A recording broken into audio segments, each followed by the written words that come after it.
ومن لم يستطع منكم طولا أن ينكح المحصنات المؤمنات فمما ملكت أيمانكم من فتياتكم المؤمنات والله أعلم بإيمانكم بعضكم من بعض فانكحوهن بإذن أهلهن وآتوهن أجورهن بالمعروف محصنات غير مسافحات ولا متخذات أخدان فإذا أحصن فإن أتين بفاحشة فعليهن نصف ما على المحصنات من العذاب ذلك لمن خشي العنة منكم وأن تصبروا خير لكم والله غفور رحيم يريد الله ليبين لكم ويهديكم سنن الذين من قبلكم ويتوب عليكم والله عليم حكيم والله يريد أن يتوب عليكم ويريد الذين يتبعون الشهوات أن تميلوا ميلا عظيما يريد الله أن يخفف عنكم وخلق الإنسان ضعيفا. ان آیات کا ترجمہ یہ ہے، اور تم میں سے جو لوگ اس بات کی طاقت نہ رکھتے ہوں کہ آزاد مسلمان عورتوں سے نکاح کر سکیں تو وہ ان مسلمان کنیزوں میں سے کسی سے نکاح کر سکتے ہیں جو تمہاری ملکیت میں ہوں، اور اللہ کو تمہارے ایمان کی پوری حالت معلوم ہے، تم سب آپس میں ایک جیسے ہو، لہذا ان کنیزوں سے ان کے مالکوں کی اجازت سے نکاح کر لو اور ان کو قاعدے کے مطابق ان کے مہر ادا کرو، بشرطے کہ ان سے نکاح کا رشتہ قائم کر کے انہیں پاک دامن بنایا جائے، نہ وہ صرف شہوت پوری کرنے کے لیے کوئی کام کریں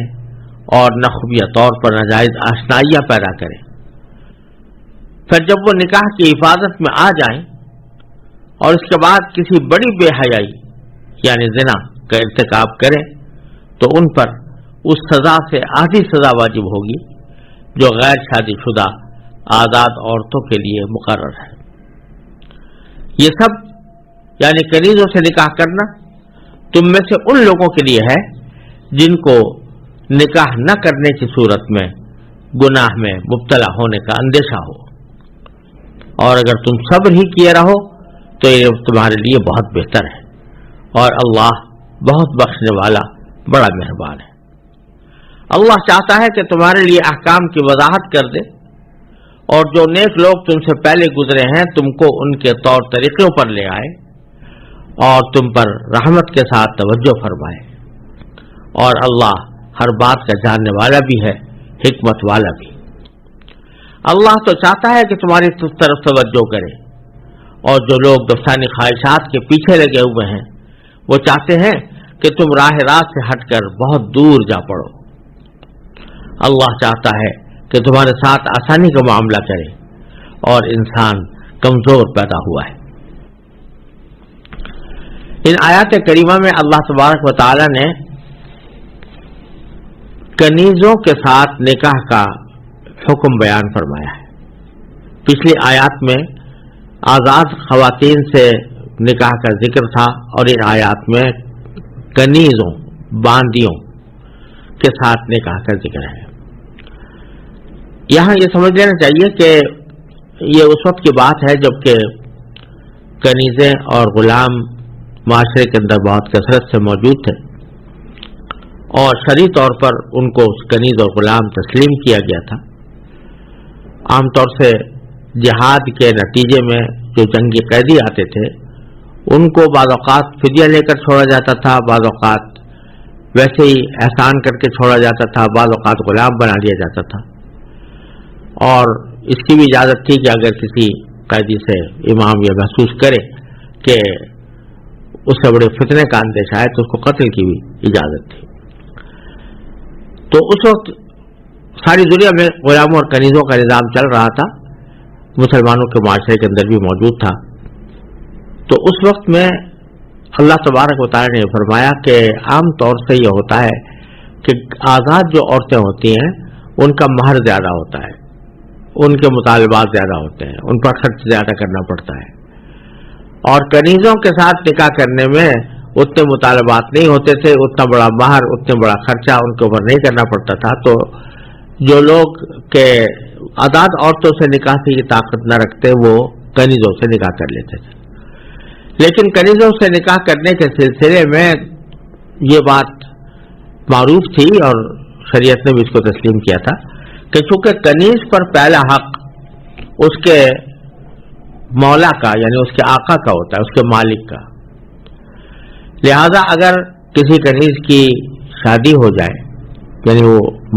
آقا کسی اور سے اس کی نکاح کر دے تو اس سے نکاح کرنے کے نتیجے میں اگر کوئی اولاد پیدا ہو تو وہ اولاد بھی کنیز کے مالک کی ملکیت میں آ جاتی تھی، یعنی وہ بھی غلام ہو جاتی تھی. تو اگر کوئی شخص آزاد آدمی ہے اور وہ کسی کنیز سے نکاح کرتا ہے تو اس کے اندر یہ خطرہ موجود تھا کہ اس کے پاس جب اولاد ہو تو اولاد اس کے غلام بنے. اس لیے یہ ان آیات کریمہ میں اللہ تبارک و تعالی نے یہ فرمایا ہے کہ ایک آزاد آدمی کو کسی کنیز کے ساتھ نکاح کرنے کی عام حالات میں ضرورت نہ ہونی چاہیے. اس کی کوشش یہ ہونی چاہیے کہ آزاد ہی عورتوں سے نکاح کرے. لیکن اگر کسی میں اتنی طاقت نہیں ہے کہ آزاد عورتوں سے نکاح کرے تو بے شک کر لے. لیکن ساتھ ہی یہ بھی فرمایا آخر میں جا کر کہ یہ اس وقت کرے جب اندیشہ ہو کہ مجھے آزاد عورتوں سے نکاح کرنے کی تو طاقت نہیں اور کنیزوں کے ساتھ کرنے میں اپنی اولاد کو غلام بنانے کا اندیشہ ہے. تو اس کی وجہ سے آدمی یہ سوچے کہ اگر میں گناہ میں مبتلا ہو گیا، اگر میں نے نکاح نہ کیا اور اس کی وجہ سے گناہ میں مبتلا ہو گیا تو گناہ کا اہتمام اس کو زیادہ ہو رہا ہو، اس وقت میں اس کو چاہیے کہ وہ کنیزوں سے نکاح کر لے، ورنہ صبر کرے تو بہتر ہے. بیچ میں اللہ تبارک و تعالی نے ایک جملہ ایسا ارشاد فرما دیا ہے کہ جس سے یہ ہدایت دی گئی ہے کہ ویسے تو کسی کنیز سے نکاح کرنا کوئی پسندیدہ بات نہیں ہے ایک آزاد آدمی کے لیے، لیکن اگر کوئی شخص کر لے تو پھر یہ نہ سمجھے کہ کیونکہ میری بیوی کنیز ہے اور وہ کم درجہ ہے تو اس کے ساتھ معاملہ وہ ظلم و ستم کا کرے یا اس کو اپنے سے کمتر حقیر سمجھے اور کمتر حقیر سمجھ کر اس کے ساتھ ویسا ہی سلوک کرے. کیونکہ نکاح جو ہوا ہے وہ تو در حقیقت ایمانی رشتے سے ہوا ہے اور ایمانی رشتے سے وہ تمہیں کوئی پتہ نہیں کہ ہو سکتا ہے کہ وہ عورت ہی ایمانی رشتے سے زیادہ طاقتور ہو اللہ تعالیٰ کے ہاں اور تم اس کے مقابلے میں کمزور ہو. اور جہاں تک تعلق ہے نسبی افضلیت کا تو آخر میں جا کر تو سب ایک ہی ماں باپ کے بیٹے ہیں، حضرت آدم و حوا علیہ السلام. یہ فرما رہے ہیں اللہ تبارک و تعالیٰ پہلی آیت کریمہ میں کہ وَلَمْ يَسْتَطِعْ مِنْكُمْ طَوْلًا أَنْ يَنْكِحَ الْمُحْصَنَاتِ، تم میں سے جو لوگ اس بات کی طاقت نہ رکھتے ہوں کہ وہ محسنات سے نکاح کریں، یا جیسے میں نے پہلے عرض کیا تھا محسنات دو معنی میں آیا ہے، ایک محسنات کے معنی شادی شدہ اور ایک محسنات کے معنی آزاد عورتیں. یہاں آزاد عورتوں کے معنی میں ہے کہ جب تمہیں اس بات کی طاقت نہ ہو کہ تم آزاد عورتوں سے نکاح کر سکو فَمِمَّا مَلَكَتْ أَيْمَانُكُمْ مِنْ فَتَيَاتِكُمُ الْمُؤْمِنَاتِ، تو تم میں سے ایسے لوگوں کے لیے جائز ہے کہ وہ نکاح کر لیں ایسی باندیوں سے جو مومن ہو، مسلمان ہو. اور وہی بات کہ پھر ان کو حقیر نہ سمجھنا، واللہ عالم بایمانکم، اللہ تعالیٰ تمہارے ایمان کو زیادہ بہتر جانتا ہے کہ کس کا ایمان زیادہ مضبوط ہے، لہذا حقیر سمجھنے کا کوئی جواز نہیں. بعضکم من بعض، اور نسبی اعتبار سے بھی تم کوئی فضیلت کا دعویٰ کر کے اس کو حقیر نہیں سمجھ سکتے، اس واسطے کہ بالآخر دونوں ایک ہی ماں باپ کے بیٹے ہیں، اولاد ہیں، حضرت آدم و حوا. بعضکم من بعض یعنی تم ایک دوسرے ہی سے آپ ہو، اور اس کے بارے یہ بھی ہو سکتا ہے تم آپس میں ایک جیسے ہو یعنی ایک ہی ماں باپ کی اولاد ہو. اب آگے پھر فرماتے ہیں فَانكِحُوهُنَّ بِإِذْنِ أَهْلِهِنَّ، ان بادیوں سے نکاح کر لو ان کے آقاؤں کی اجازت سے. وَآتُوهُنَّ أُجُورَهُنَّ بِالْمَعْرُوفِ، اور ان کو قاعدے کے مطابق ان کے مہر ادا کرو. محصنات غیر مصافحات ولا متخذات اخدان، یہاں پھر وہی تین شرطیں بیان فرمائی ہیں بشرطے کہ تم ان سے نکاح کا رشتہ قائم کر کے انہیں پاک دامن بنانے والے ہو. یعنی مقصود جو ہے وہ ان کی عفت بھی ہو اور ان کی پاک دامنی اور اپنی پاک دامنی، ان کو حفاظت اور ان کی حفاظت، اپنی گناہ سے حفاظت.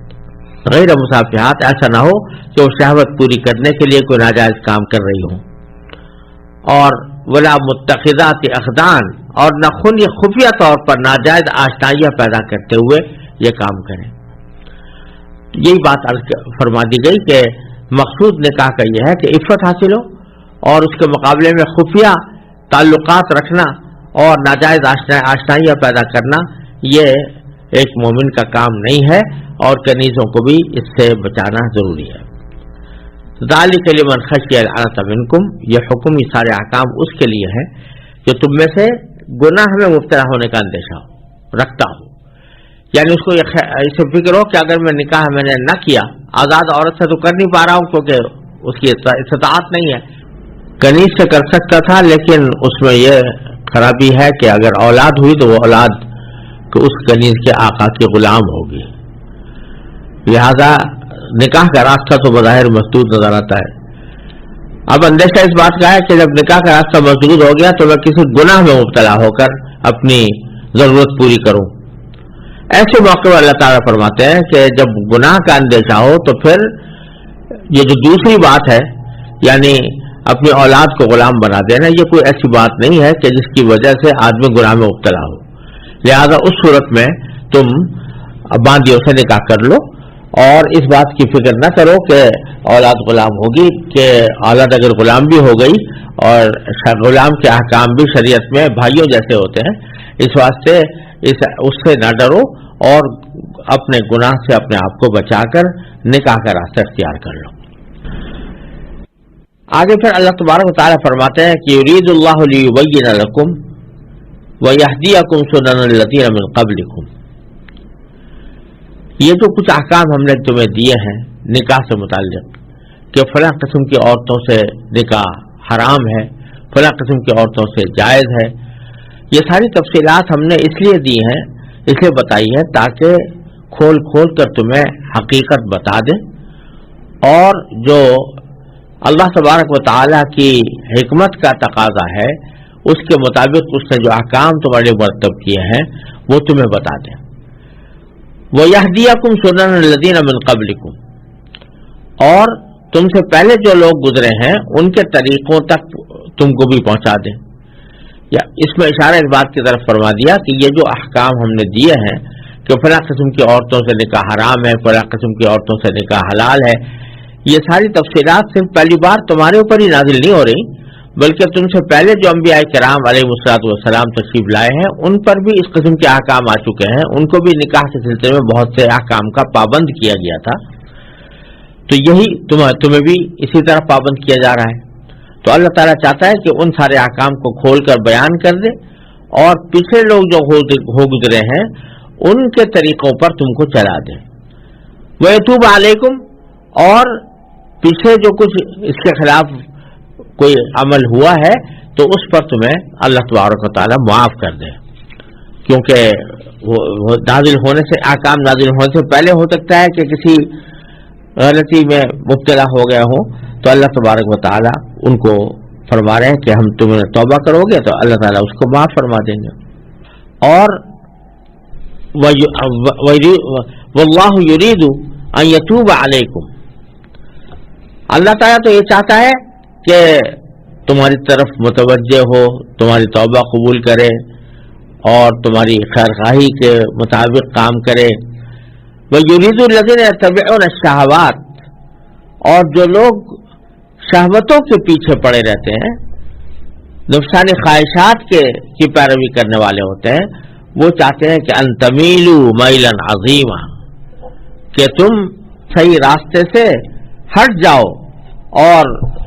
بڑی بھاری کجی میں مبتلا ہو جاؤ. اللہ تبارک و تعالیٰ یہ چاہتے ہیں کہ تم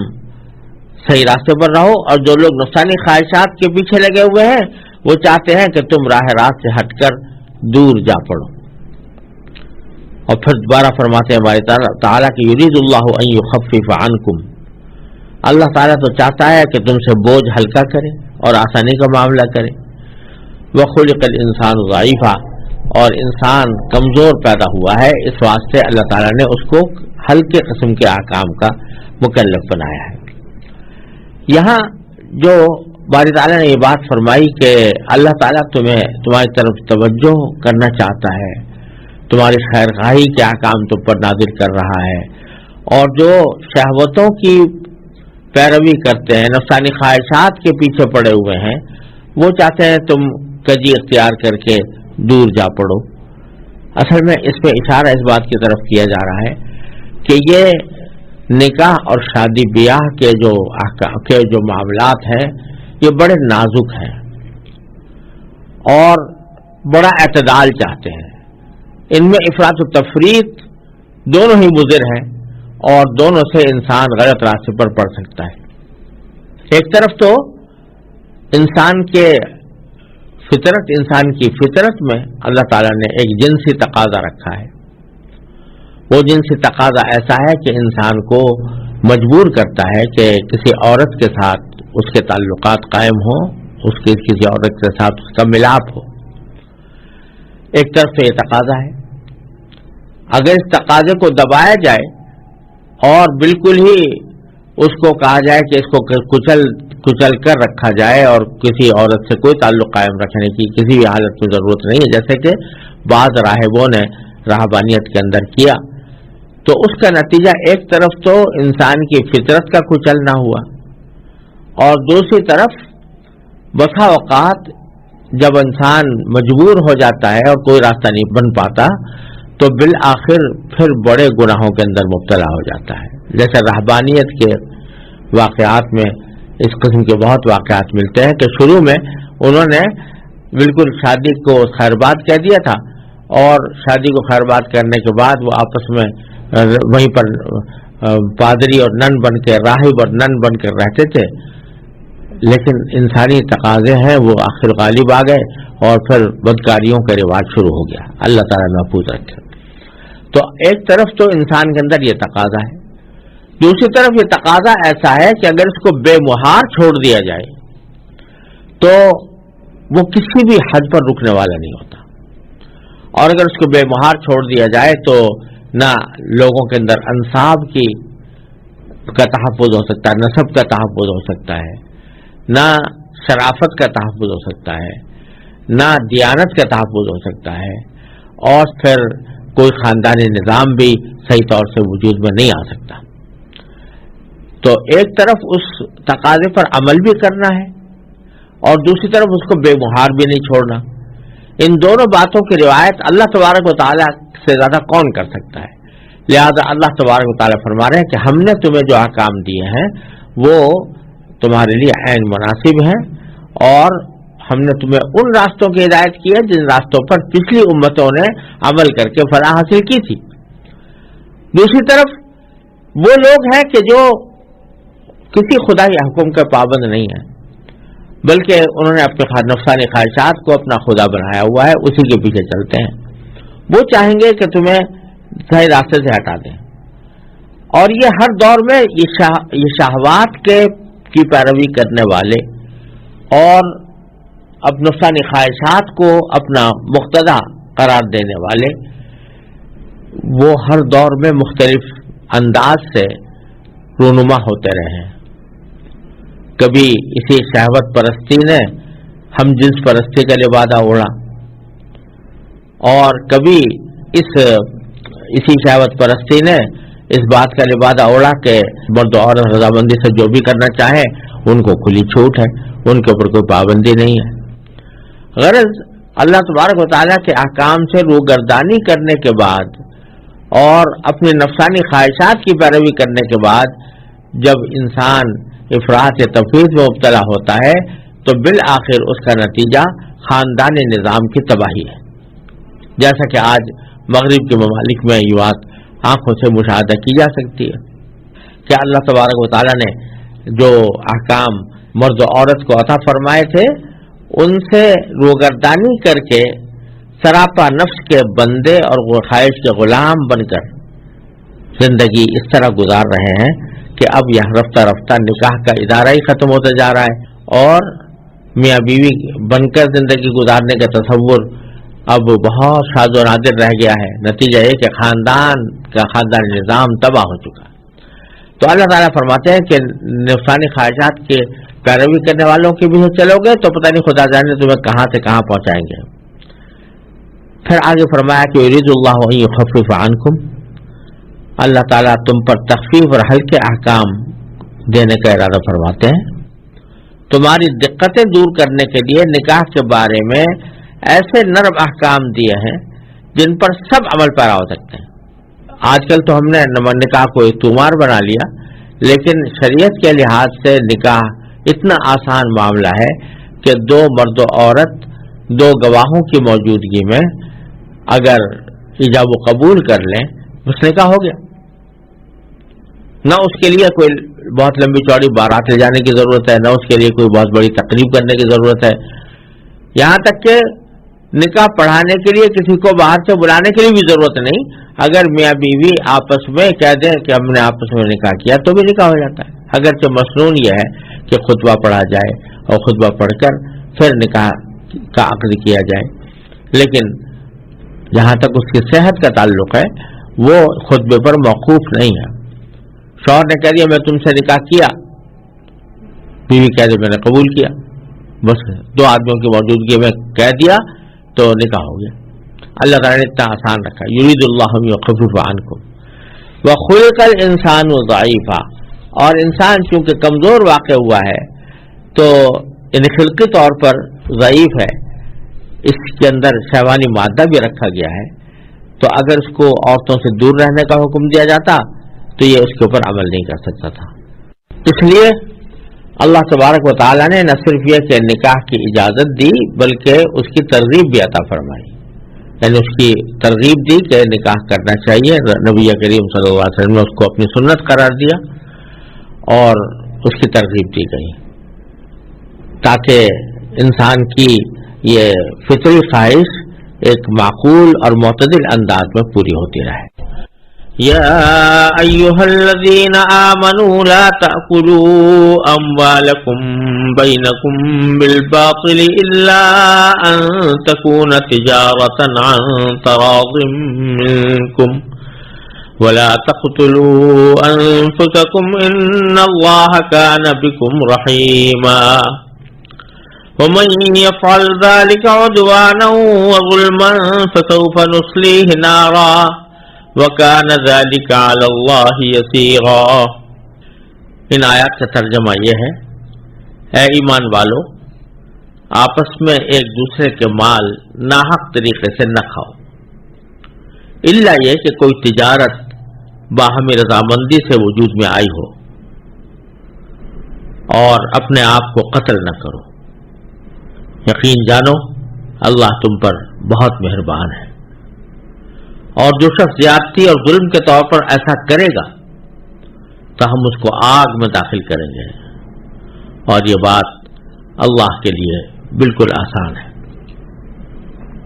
جیسا کہ سورہ نساء کے شروع میں عرض کیا گیا تھا، اس سورت کا بیشتر حصہ مسلمان معاشرے کی اصلاح کے احکام پر مشتمل ہے، اور اصلاح معاشرہ کے لیے جو مختلف ضروری ہدایات ہیں اللہ تبارک و تعالی نے سورہ نساء میں وہ عطا فرمائی ہے، اور ان چیزوں سے بچنے کی تلقین فرمائی ہے جو معاشرے کی فضا کو مکدر کرتے ہیں یا اس میں فتنہ اور فساد پھیلاتے ہیں. چنانچہ اس سلسلے میں پچھلی آیات میں خاندانی نظام سے متعلق کچھ ضروری ہدایات عطا فرمائی گئی تھی. انسان کے معاشرے میں فساد پھیلانے والی دوسری بڑی چیز وہ اس کے مال ہوتے ہیں، مال جائیداد. یعنی بسا اوقات معاشرے میں فساد پھیلتا ہے مال کی وجہ سے، مال کی حرص کی وجہ سے، مال کو ناجائز طریقے سے حاصل کرنے کی فکر کی وجہ سے. تو اس لیے اللہ تبارک و تعالی نے یہاں اب دوسرا حکم اس مال سے متعلق عطا فرمایا ہے، اور ایک عمومی اصطلاح استعمال کی ہے کہ لا تأکلوا اموالکم بینکم بالباطل، آپس میں ایک دوسرے کے مال ناحق طریقے سے نہ کھاؤ، ناحق طریقے سے۔ اس میں ساری وہ صورتیں آ گئی جو کسی کے مال ناجائز طریقے پر حاصل کرنے کی جو مختلف صورتیں ہیں وہ ساری اس کے اندر شامل ہو گئی۔ اور یہاں جو ایک خصوصی بات دیکھنے کی ہے وہ یہ فرمایا کہ لا تأکلوا اموالکم، اموالکم کے معنی تمہارے مال، تو اپنے مال نہ کھاؤ یا تمہارے مال نہ کھاؤ، بظاہر تو اس کے معنی یہ ہوتے ہیں کہ خود اپنا مال آدمی نہ کھائے، لیکن در حقیقت محاورے کے لحاظ سے مراد یہ ہے کہ دوسرا کا مال نہ کھاؤ۔ لا تأکلوا اموالکم بینکم، آپس میں ایک دوسرے کے مال ناحق طریقے سے نہ کھاؤ۔ اس میں اشارہ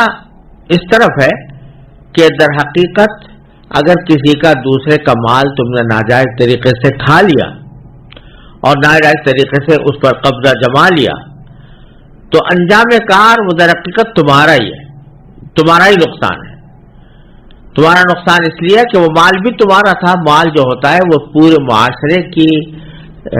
ضروریات کو پورا کرنے کا ایک ذریعہ ہوتا ہے، تو آج اگر تم نے دوسرے کے مال کو کھا لیا تو وہ بحیثیت معاشرے کے ایک فرد کے تمہارا ہی مال تھا، اور تمہیں اس کی حفاظت اس طرح کرنی چاہیے تھی جیسے کہ اپنے مال کی حفاظت کرتے ہو۔ تو اس بات سے اس طرف بھی اشارہ موجود ہے کہ دوسرے کا مال کھانا یہ آدمی کو چاہیے کہ خود اپنے مال پر اس کو قیاس کر کے اس کی حفاظت کرے اور اس سے بچے۔ اور ناحق طریقے سے مال کھانے کی کیا کیا صورتیں ہو سکتی ہیں وہ بعض جگہ قرآن کریم نے دوسری آیات میں بیان فرمائی ہیں، جیسے سود مثلا، آگے مستقل احکام سورہ بقرہ میں گزر چکے ہیں اور آگے بھی آنے والے ہیں، اور بعض احکام خود رسول کریم سرور دو عالم صلی اللہ علیہ وسلم بیان فرمائے کہ فلاں فلاں طریقوں سے مال حاصل کرنا حرام ہے یا ناجائز ہے، تو ان سب سے ممانعت کی جا رہی ہے کہ اپنے آپس میں ایک دوسرے کے مال ناحق طریقے سے نہ کھاؤ۔ اس میں چوری بھی داخل ہے، اس میں غصب بھی داخل ہے، زبردستی کر کے کسی کا مال چھین لینا بھی داخل ہے، اور ناجائز عقود یا ناجائز معاہدات، سود کا معاہدہ، قمار کا معاہدہ، یا ایسا معاہدہ جس میں کوئی ظلم ہو جو ایک فریق کا دوسرے فریق کے اوپر، وہ سب اس میں داخل ہے۔ البتہ فرمایا الا ان تکون تجارتا عن تراض منکم، الا کہ کوئی تجارت باہمی رضامندی سے وجود میں آئی ہو،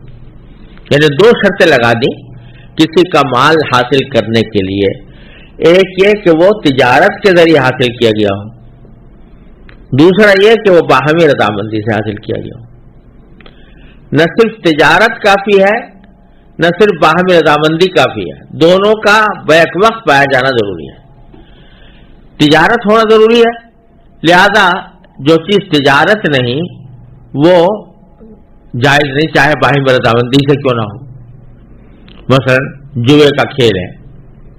جوا کھیل رہے ہیں، دونوں باہمی رضامندی سے کھیل رہے ہیں، دونوں اس بات پر راضی ہیں کہ ہم یہ کھیلیں گے، جو جیتے گا اس کو ملے گا، جو ہارے گا وہ اس کو دینا پڑے گا۔ یہ ہار جیت کا جوئے کا کھیل آپس میں کھیلا جا رہا ہے، تو باہمی رضامندی تو ہے لیکن تجارت نہیں ہے۔ تجارت وہ ہوتی ہے جہاں پر کہ لین دین ہو کسی چیز کا، ایک طرف سے ایک چیز دی جا رہی ہے، دوسری طرف سے دوسری چیز لی جا رہی ہے، وہ ہے تجارت۔ اور تجارت میں یہ ہوتا ہے کہ ایک طرف سے کوئی چیز جو دی جا رہی ہے وہ کوئی قیمتی چیز ہوتی ہے، دوسرا جو دے رہا ہوتا ہے اس کی قیمت ادا کر رہا ہوتا ہے، اور جو چیز کے ایسی اس صورتحال پر مشتمل نہ ہو وہ تجارت کہلانے کی مستحق نہیں۔ سود ہو، جوا ہو، سٹا ہو، وہ سب اسی قسم میں داخل ہیں کہ تجارت نہیں ہے، چاہے باہمی رضامندی ہو۔ اور باہمی رضامندی ہو، صرف باہمی رضامندی بھی کافی نہیں جب تک کہ تجارت نہ ہو، اور صرف تجارت بھی کافی نہیں جب تک کہ باہمی رضامندی نہ ہو۔ یعنی بیع تو ہو گئی لیکن کسی نے شرما شرمی کر لی، کسی کے دباؤ میں آ کر کر لی. دل نہیں چاہ رہا تھا کہ میں یہ چیز دوسرے کو بیچوں، لیکن اس نے کسی دباؤ میں آ کر کہ مثلا کسی کی سفارش آ گئی تھی کہ اس کو بیچ دو، اب دل تو اندر سے نہیں چاہ رہا تھا لیکن بیچ دیا. یا یہ کہ کوئی شخص سر پہ سوار ہو گیا کہ مجھے کم قیمت میں دو، اب اس کا دل تو نہیں چاہ رہا تھا کہ کم قیمت میں دیتا، لیکن سوچا کہ اس بلا کو سر سے ٹالنے کے لیے کیا کروں، یہ بڑا مسلط ہو گئی ہے، یہ میرا پیچھا نہیں چھوڑ رہا، لہذا کم قیمت میں بیچ دیا. تو حقیقی رضامندی نہیں پائی گئی. جب حقیقی رضامندی نہ پائی جائے تو پھر وہ چاہے تجارت ہی کیوں نہ ہو، بیع بھی صحیح ہو رہی ہو، اجارہ ہو رہا ہو، جو عقود صحیح ہیں ان میں سے کوئی عقد انجام دیا جا رہا ہو، لیکن اگر باہمی رضامندی نہیں ہے تو پھر وہ تجارت وہ بھی جائز نہیں. اسی لیے فقہاء کرام نے فرمایا کہ مضطر کی بیع یا مکرہ کی بیع یہ مکروہ ہے اگر ثمن مثل سے زیادہ ہو، یعنی بازار قیمت سے کسی کے اوپر زبردستی کی اور اس نے زبردستی کوئی چیز بیچ دی اپنی اور وہ بازاری قیمت سے کم پر بیچ دی. یا یہ کہ کوئی شخص تھا بیچارہ وہ بھوک سے بےتاب ہو رہا تھا اور اس کے پاس کچھ تھا نہیں، اس نے مضطر ہونے کی حالت میں اپنی کوئی چیز سستے داموں اس طرح بیچ دی کہ جو بازار کی قیمت سے بہت زیادہ کم تھی. تو ایسی صورت میں جو اس کی اصل قیمت ہے اس کو حاصل کرنے کا پورا حق حاصل ہے. وہ اگر اس طرح کم قیمت پر کوئی شخص لے لے گا تو وہ ترازی نہیں ہے، حقیقت میں آپس کی رضامندی نہیں ہے، اس واسطے وہ تجارت ہونے کے باوجود ناجائز ہے. اسی سے یہ بات معلوم ہوئی کہ بعض اوقات لوگ خریداری کے وقت میں کسی بیچنے والے پر اتنا دباؤ ڈالتے ہیں کم کرانے کا کہ جس سے وہ آخر میں زچ ہو کر بیچ چھوڑ دیتا ہے، اندر سے اس کا دل نہیں چاہ رہا ہوتا. یہ بات کسی کے لیے جائز نہیں ہے کہ وہ اس طرح کرے. نبی کریم صلی اللہ علیہ وسلم کا ارشاد ہے کہ لا یحل مال امرئ مسلم الا بطیب نفس منہ، کسی مسلمان کا مال حلال نہیں ہوتا جب تک کہ اس کی طیب نفس نہ ہو، یعنی خوش دلی نہ ہو، خوش دلی سے نہ دے رہا ہو. پھر آگے فرمایا ولا تقتلوا انفسکم. یہ جملہ بہت مختصر ہے اور اس کے ظاہری معنی یہ ہے کہ تم ایک دوسرے کو قتل نہ کرو. قتل کی ممانعت کی جا رہی ہے، اور یہاں پر بھی وہی بات ہے کہ تعبیر یہ اختیار کی گئی ہے کہ لا تقتلوا انفسکم، تم اپنے آپ کو قتل نہ کرو. اب مراد یہاں پر خودکشی کی ممانعت نہیں، خودکشی کی ممانعت کے لیے دوسری آیات موجود ہیں. بظاہر اس سے مراد خودکشی کی ممانعت نہیں ہے، بلکہ بتلانا یہ مقصود ہے کہ کسی دوسرے کو قتل کرنا یہ ایسے ہی جیسے اپنے آپ کو قتل کر لیں، کیونکہ وہ بھی انسان ہے، تم بھی انسان ہو، اور تم اگر قتل کرو گے کسی دوسرے کو تو اس کا انجام یہ ہوگا کہ لوگوں میں قتل کی برائی رفتہ رفتہ کم ہوتی جائے گی اور لوگوں کے اندر سے قتل کے جرم کی سنگینی لوگوں کے دلوں سے مٹتی جائے گی. اس کے نتیجے میں کیا بعید ہے کہ کوئی شخص تمہیں بھی قتل کر ڈالے. تو در حقیقت کسی دوسرے کو قتل کر کے تم خود اپنے قتل کا سبب بھی بن سکتے ہو. اور جب معاشرے کے اندر قتل و غارت گری کی فضا ہوتی ہے تو در حقیقت وہ پورے معاشرے کے لیے ایک موت کے سے کم نہیں ہے، اس لیے یہ تعبیر اختیار فرمائی گئی ہے. تو اس سے ایک معنی تو اس کے یہ ہے کہ قتل نہ کرو کسی کو، قتل کی ممانعت ہے. دوسرے اس کے معنی یہ بھی ہو سکتے ہیں کہ یہاں پر قتل سے مراد در حقیقت جسمانی قتل نہیں ہے بلکہ روحانی قتل ہے، اور نتائج اور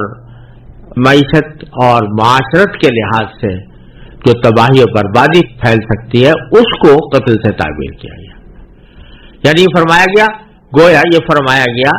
کہ تم آپس میں ایک دوسرے کے مال ناحق طریقے سے نہ کھاؤ، اور صرف تجارت کے ذریعے مال حاصل کرو، وہ تجارت جو باہمی رضامندی سے ہوئی ہو. اس کے خلاف کوئی اور طریقہ اختیار کرو گے تو یہ بالآخر معاشرے کی تباہی پر منتج ہوگا. وہ در حقیقت ایسا کام کرنا خود اپنے آپ کو قتل کرنے کے مرادف ہے۔ مثلا جیسے سود ہے، اگر سود کا لین دین عام ہو جائے، پھیل جائے، تو اس کے نتائج بد صرف دو فریقوں پر تک کی حد تک محدود نہیں رہتے کہ انہوں نے دو آپس میں سود لیا یا دیا، بلکہ اس کے نتائج بد پورے معاشرے کو بھگتنے پڑتے ہیں۔ میں نے اپنی متعدد تالیفات میں سود سے معاشرے کے اندر جو فساد پھیلتا ہے اور خود معیشت کو جو نقصان پہنچتا ہے اس کی تفصیل بیان کی ہے، اور بہت سے ماہرین معاشیات اس بات کے قائل ہیں کہ سود کی وجہ سے معاشی عدم استحکام اور معاشی نقصانات کا ایک سیلاب ہے جو سود کی وجہ سے آتا ہے، اور اس کے نتیجے میں پورے معاشرے کو تباہی اور بربادی کا سامنا کرنا پڑتا ہے۔ تو عین ممکن ہے کہ یہاں اللہ تبارک و تعالیٰ نے لا تقتلوا انفسکم فرما کر ان تمام برے نتائج کی طرف انسان کو متوجہ فرمایا ہو۔ ان اللہ کان بکم رحیما، پھر فرمایا کہ اللہ تعالیٰ بے شک تمہارے اوپر بہت رحم کرنے والا ہے۔ تو ہم نے جو کچھ حکم تمہیں دیا ہے، چاہے وہ مال سے متعلق ہو یا نکاح سے متعلق ہو یا اولاد سے متعلق ہو، اس کا مقصد سوائے تم پر رحم کرنے کے کچھ اور نہیں۔ اللہ تعالیٰ چاہتے ہیں کہ تم پر رحم کر کے تمہیں صحیح راستے پر رکھیں تاکہ تمہاری دنیا و آخرت درست ہو۔ تو اس واسطے اللہ تعالیٰ کا ہر حکم اور ہر ہدایت وہ در حقیقت اللہ تعالیٰ کی رحمت پر مبنی ہے۔ ان تجتنبوا كبائر ما تنهون عنه نكفر عنكم سيئاتكم وندخلكم مدخلا